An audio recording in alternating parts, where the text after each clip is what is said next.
Dans cette vidéo, nous allons vous dire comment sortir de la frustration et de l'amertume. Bienvenue chers amis Sparkiennes et Sparkiens. Bienvenue à chacun de vous. Nous sommes heureux de vous retrouver comme chaque semaine. Avec joie. Aujourd'hui, nous abordons un sujet délicat, la frustration et l'amertume. Restez avec nous jusqu'à la fin de la vidéo. Vous serez étonnés d'entendre certaines vérités sur ce sujet. Accrochez vos ceintures.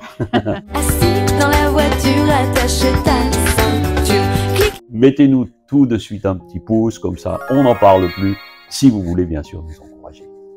L'amertume et les frustrations nous emprisonnent et nous éloignent de la paix et de la joie que Dieu désire pour nous.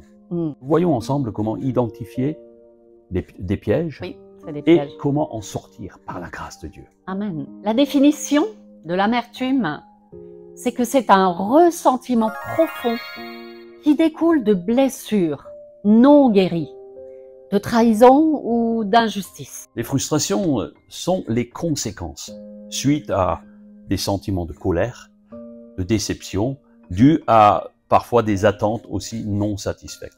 Alors pourquoi tombe-t-on dans l'amertume? Grande question. Bien, ça peut être des blessures qui n'ont pas été guéries, des mauvaises expériences qui ont été douloureuses pour nous et qui ne sont pas correctement cicatrisées, peuvent transformer des frustrations en amertume. Ou alors des attentes non satisfaites. Lorsque, par exemple, nos espoirs et attentes ne sont pas réalisés, cela peut engendrer des frustrations et finalement aboutir sur de l'amertume. Nous avons l'exemple biblique de Naomi. Oui. Naomi, une femme qui était partie dans un pays étranger, et suite à une famine, revient dans son pays et après avoir perdu son mari, ses 2 fils, elle va retourner à Bethléem dans une grande amertume. Nous pouvons lire cela dans le livre de Ruth au chapitre 1er, versets 20 et 21. Naomi dit « Ne m'appelez pas Naomi, appelez-moi Mara, car le Tout-Puissant m'a rempli d'amertume. J'étais dans l'abondance à mon départ, et l'Éternel me ramène les mains vides.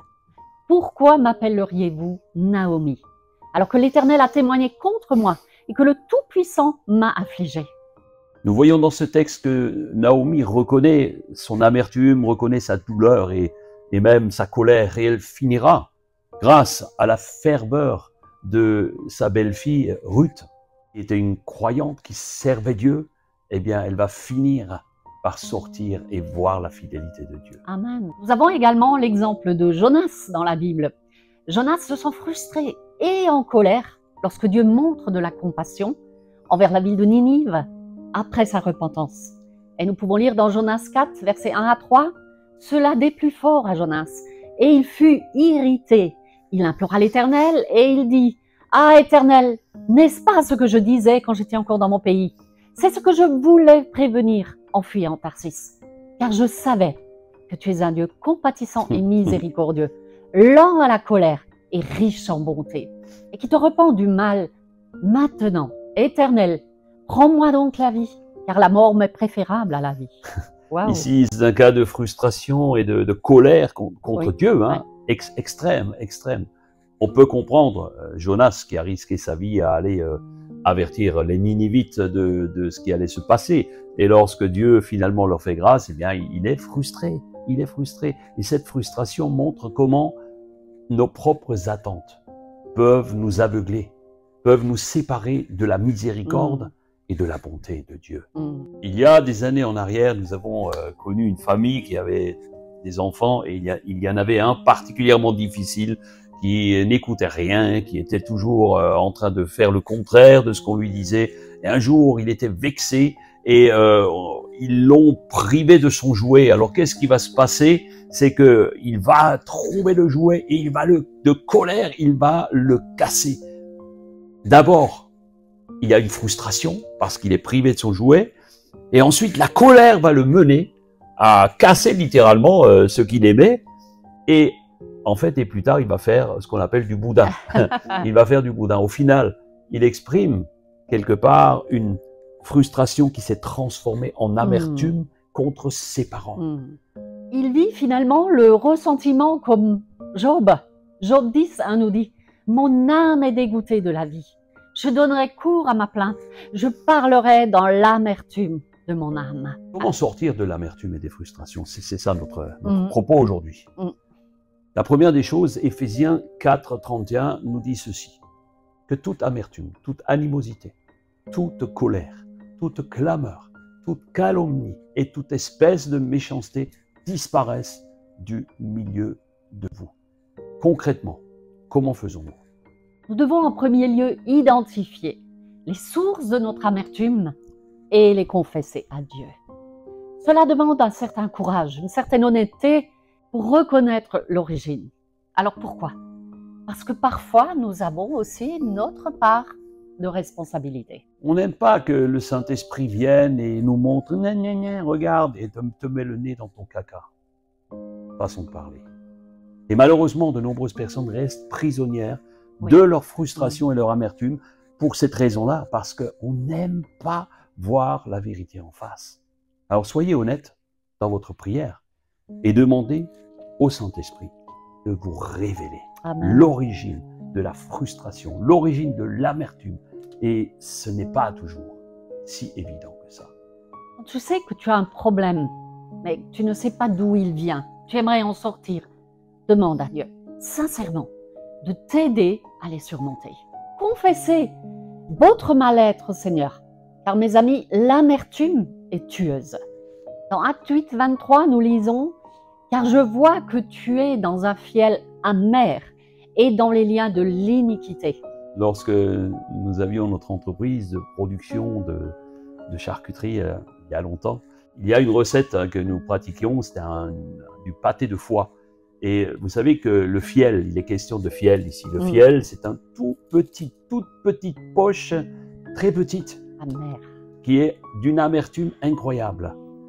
Et il nous fallait toujours faire très attention en mettant en œuvre ces produits-là, parce que s'il suffisait sur 100 kilos qui étaient dans la machine, un tout petit fiel sur un seul des foies qui étaient utilisés, eh bien, suffisait pour faire tourner toute la pâte. Ouais. Un tout petit fiel peut te rendre malade. Ainsi, oui, une petite racine d'amertume t'enlèvera toute la joie, la bénédiction et la paix de Dieu. Alors, arrache ce fiel, arrache-le. Nous devons aussi apprendre à pardonner.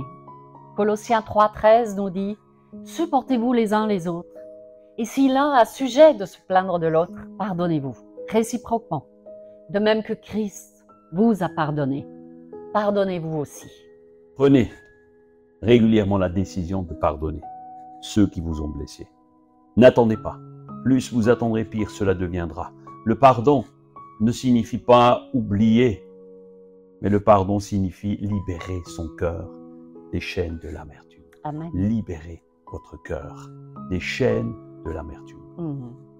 Hébreux 12, 15 nous dit « Veillez à ce que nul ne se prive de la grâce de Dieu, et à ce qu'aucune racine d'amertume, poussant des rejetons, ne produise du trouble, et que plusieurs n'en soient infectés. » La troisième clé que nous voulons vous donner, c'est d'être renouvelé régulièrement par l'Esprit de Dieu. Amen. Romains 12, 2 nous dit « Ne vous conformez pas au siècle présent, mais soyez transformés par le renouvellement de l'intelligence, afin que vous discerniez quelle est la volonté de Dieu, ce qui est bon, agréable et parfait. » Pratiquement, il nous faut remplir notre esprit de la parole de Dieu. Amen. Et des pensées d'amour qui sont en Jésus. Méditez les Écritures et remplacez les pensées négatives de frustration par des vérités bibliques. La quatrième chose est une chose très importante et complètement d'actualité, c'est nous devons apprendre à chercher le soutien de frères et sœurs, c'est-à-dire être en communion dans l'Église. Paul dira aux Galates, chapitre 6, verset 2, « Portez les fardeaux les uns des autres et vous accomplirez ainsi la loi de Christ. » Portez les fardeaux les uns des autres. Cela signifie qu'on ne peut pas être chrétien tout seul. Exact, oui. Comment veux-tu porter le fardeau de quelqu'un que tu ne connais pas, que tu ne côtoies pas? Il nous faut partager nos luttes, nos craintes, nos peurs avec des amis de confiance, des amis qui peuvent prier pour nous, qui peuvent nous soutenir, nous encourager, nous bénir. Nous voulons vous donner encore un conseil plus. Un petit conseil plus. Si vous êtes dans une situation de détresse, à la suite de frustration, d'un sentiment de rejet, même très ancien, nous vous recommandons de prendre rendez-vous rapidement avec votre pasteur pour en parler. Il faut parfois 1 ou 2 rendez-vous de délivrance aussi, car on ne peut pas y arriver tout seul. Plus la situation, nous avons remarqué, est ancienne, plus elle sera ancrée et plus elle sera difficile à déraciner. Sortir de l'amertume et des frustrations est un défi, un processus qui demande d'abord de la volonté, Oui. du temps, de la prière. Et la grâce de Dieu fera son effet. Amen. Comment faisons-nous? En reconnaissant nos ressentiments, en pardonnant, en renouvelant notre esprit et en cherchant le soutien des autres. Ainsi, vous allez expérimenter la liberté et la paix de Christ. Et toute racine d'amertume sera arrachée. Amen. Nous voulons prier pour vous. Merci Seigneur pour ta parole. Pardon pour toutes les blessures qui ont été source d'amertume dans nos vies. Pardon pour la négligence de ta parole qui guérit pour peu que nous l'appliquions. Aide-nous à déraciner toute racine d'amertume et de frustration et à vivre dans ta paix et ta joie. Merci Seigneur pour ta fidélité et ta délivrance par le puissant nom de Jésus. Amen. Merci pour votre fidélité à Spark Bible. Partagez sans limite, particulièrement cet enseignement de très important. En le faisant, je vous garantis que vous participerez peut-être au salut d'une âme, et c'est sans aucune prétention. Que Dieu vous bénisse et vous guide sur le chemin de la liberté émotionnelle et spirituelle. Prenez soin de vous. Prenez soin de votre âme, mes amis. À bientôt. À très bientôt. Ciao, ciao.